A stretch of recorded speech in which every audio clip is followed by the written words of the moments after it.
Good morning, wrestling fans. Welcome to PWR today for February 17th, 2021. It's Wednesday. It's the man they call Meathead, and it's also the man joining him, Matthew Thomas. Good morning, Matthew Thomas, the predictor of predictors. Good morning. It's been a little while since we've chatted about the old wrestling, eh, Meathead? The old wrestling. I mean, we miss each other's sounds so much, we call each other off the microphone, too. We do.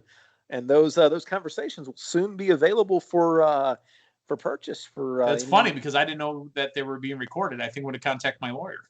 Yeah, I'm kind of like Richard Nixon, man. You just got to assume that everything that you're saying to me is being recorded. I'm not a crook. Sorry. I mentally had an impression in my head, and it wasn't Richard Nixon. Right when you said that, I was going to, I was like, whoa, wait, that's Ronald Reagan. Slow it down.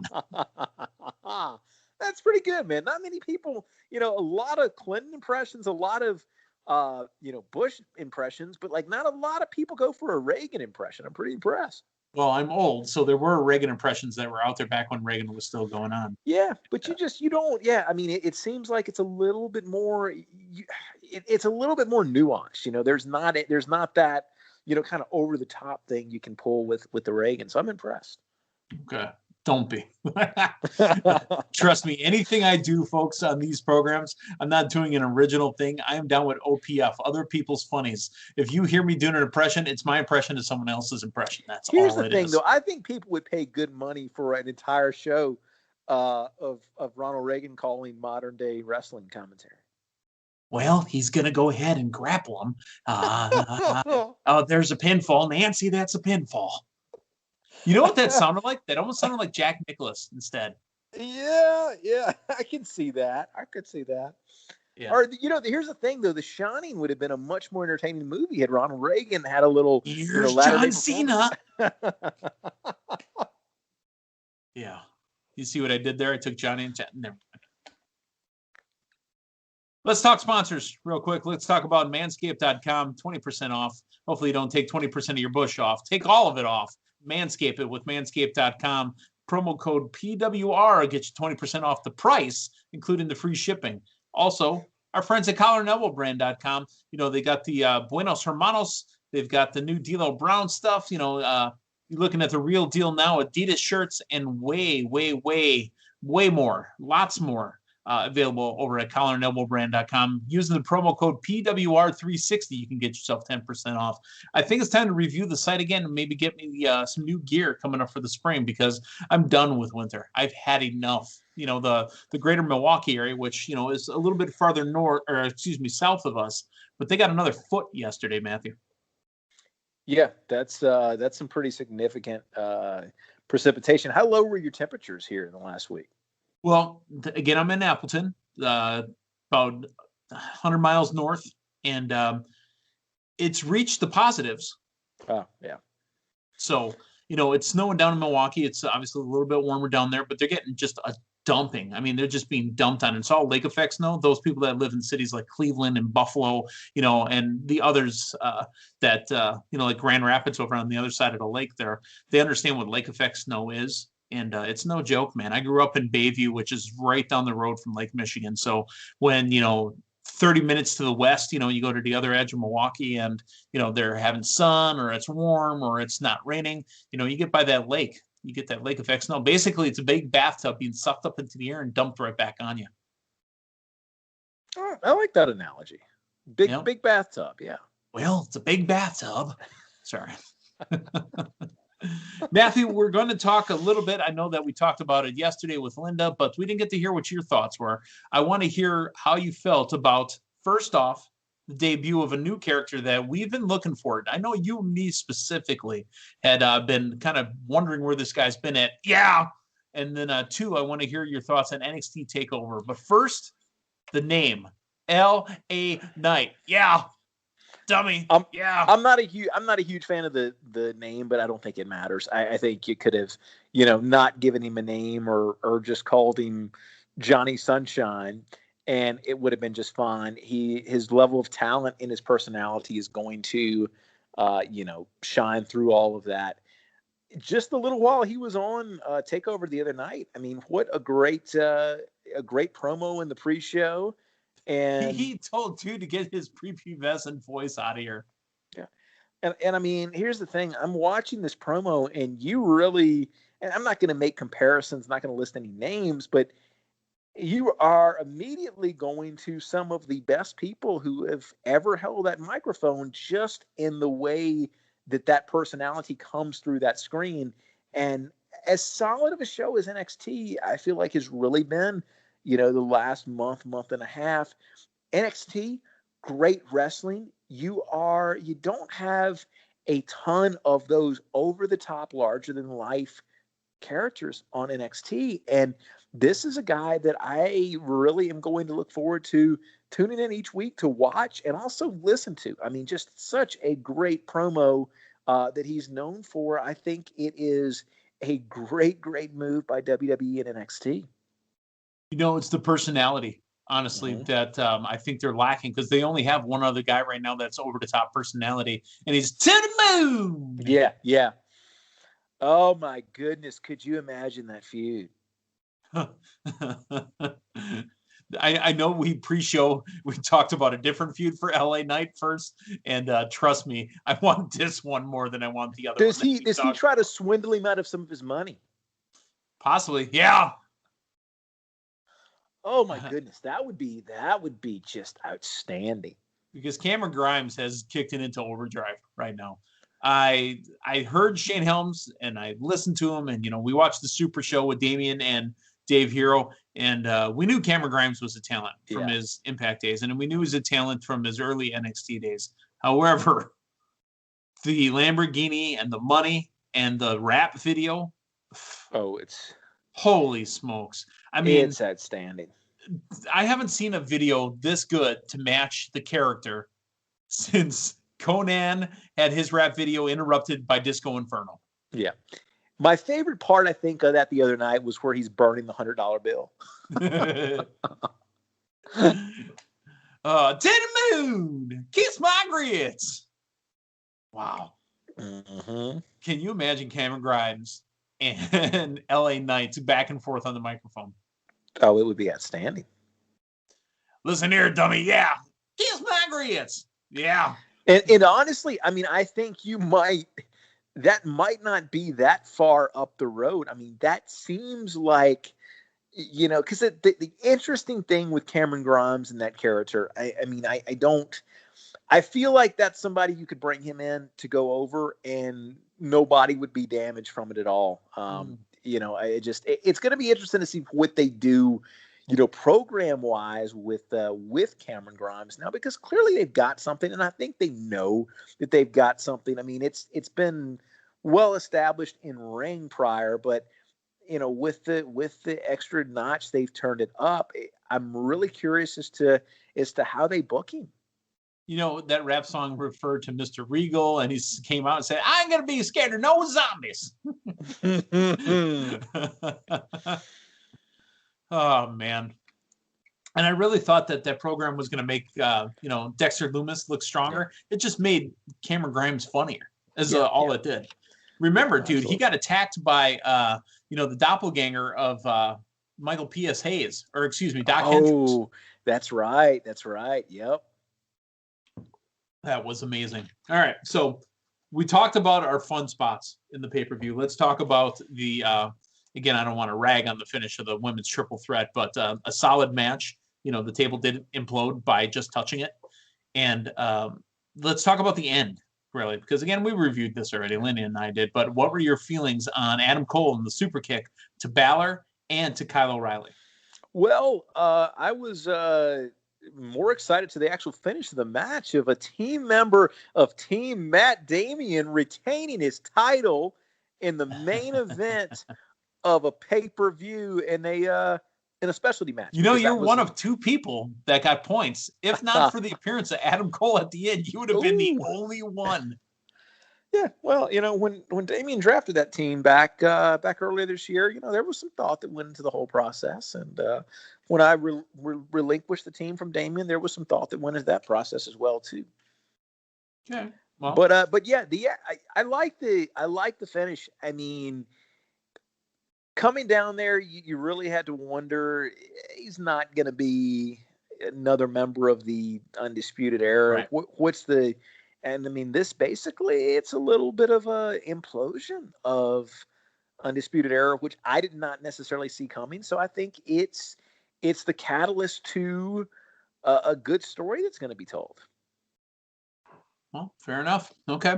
So that was NXT for Sunday night, and that was Matthew Thomas's, take on it. Let's talk about the Impact from last night, and let's talk about the video again. Really the Impact Wrestling AEW relationship still going strong, and Tony Khan and Tony Schiavone talk about Tony Khan's big forbidden door. It's not the same thing from last week. This is ongoing. This is their own thing. And they pumped up AEW's show for this coming Wednesday night, which is tonight. The Young Bucks take on Santana and Ortiz, and this is a title shot. If Santana and Ortiz win, they could go into AEW Revolution as the champions of Inner Circle and take on the other team in Inner Circle of Jericho and MJF. It'd be an interesting touch, but I don't see it happening. Oh, I don't see it happening either. Mm-hmm. It's ironic that Tony talked about it, how the Good Brothers, the Buenos Hermanos, messed up their whole thing. It could have been them if they wouldn't have interfered in that match, because the Young Bucks said they would have picked the Good Brothers to wrestle at Revolution. Yeah, interesting. I thought for certain we were going to get that, but AEW, I guess, didn't show their hand. Let's talk a little bit of Impact real quick. Tommy Dreamer over the weekend had his 50th birthday celebration, which was also a title shot against Rich Swann. Did not win. And then last night, he got the piss beat out of him by Moose. Moose is a star. I never thought he would be. He's got the size, but he didn't do a ton of talking, but that's really worked in his favor. Yeah. Moose, the current Impact or the TNA champion, is the current TNA champion, which is a belt that's not defended. He's still been carrying that around. I really think it works for him.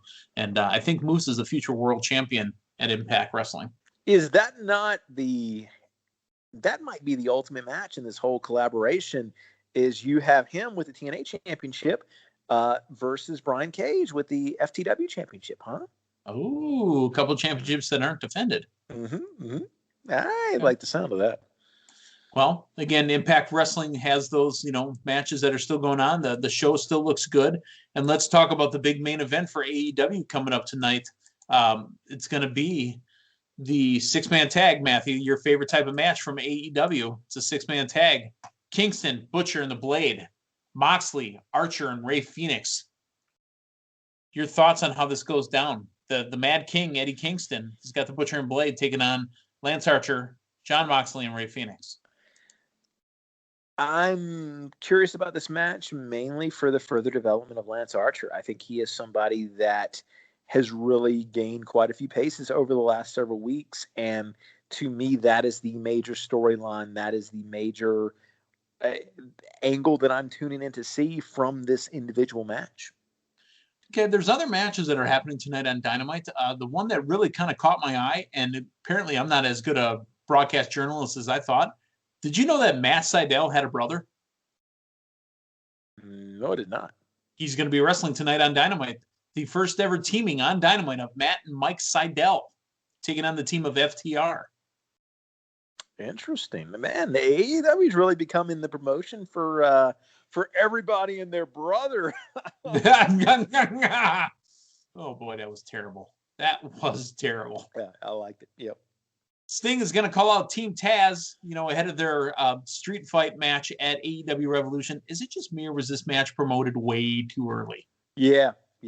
I mean, we've got how many weeks left to keep talking about it? No, that and also the Cody Shaq match. Yeah, which hasn't even been announced yet. Hangman Page and Matt Hardy will take on the Hybrid 2 in another tag team match. Again, if it's one thing AEW has, is a plethora of tag teams. Also, another match in the Women's World Championship Eliminator Tournament. Serena Deeb, on the American side, the current NWA Women's Champion, will take on a returning Rio. Apparently has not been around AEW in almost a year. This will be fun. This is I'm very curious as to how they book this match. I mean, you've got your inaugural AEW champion, and then you have got your NWA Women's Champion. who's had a very good showing in AEW. I mean, we haven't seen a ton of Rio, and you got to think that probably I don't know if that's contract issues or travel issues or what's been going on, but I'm curious as to see which direction they go in here.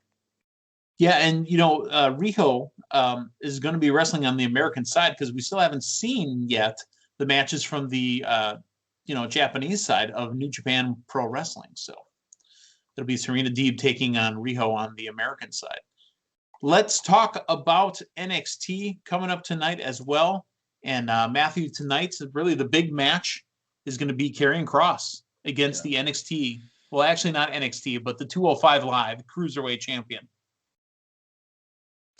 Yeah, very interesting. Now, do you clarify, is this non-title or is it a title match? I don't think it's a title match. I think he's just going to beat the shit out of him. Excuse my language.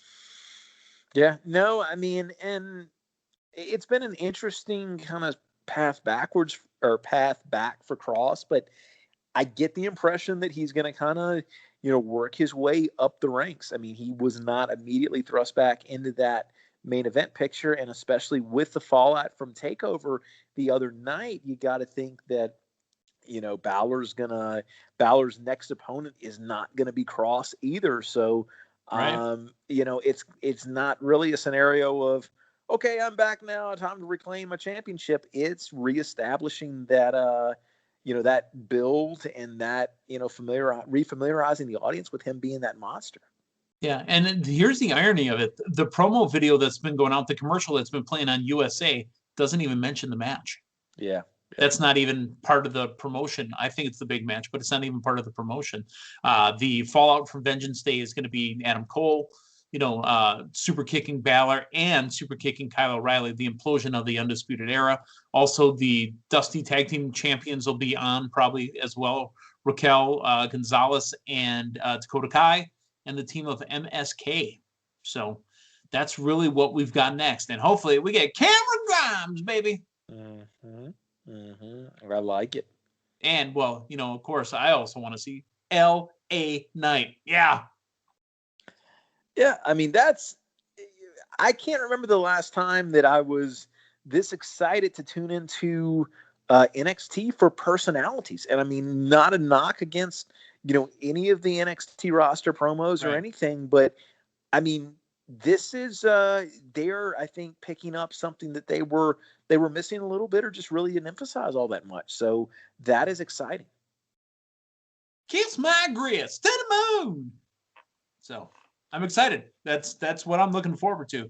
That is all that we're going to talk about this morning. I'm looking forward to tomorrow morning to talk about what happened tonight on AEW, on NXT, and everything else. Matthew, you got anything else before we send this home? Do you want to do a Frank Thomas promo here? Tell us about your penis pills. Yes, Frank Thomas. Go ahead and buy his fine product off of his website or at many fine retailers. And I just, I mean, I think we saw it, between 10 and 15 times last night on Impact. So, yeah, it's kind of just a subliminal message. It's obnoxious is what it is. I just start pitching it, when I'm in line ordering coffee. Yeah. I'm like, hey, since you're a little bit older now, you find that things aren't quite working the same. Why don't you go over and talk to Frank Thomas? Hi, I'm Frank Thomas. I can't show it to you, but because of these pills, I'm rock hard, baby. Yeah. Okay. Well, for Matthew Thomas, I'm the man they call Meathead. Let's talk to you tomorrow morning right here on PWR Today. So long, everyone.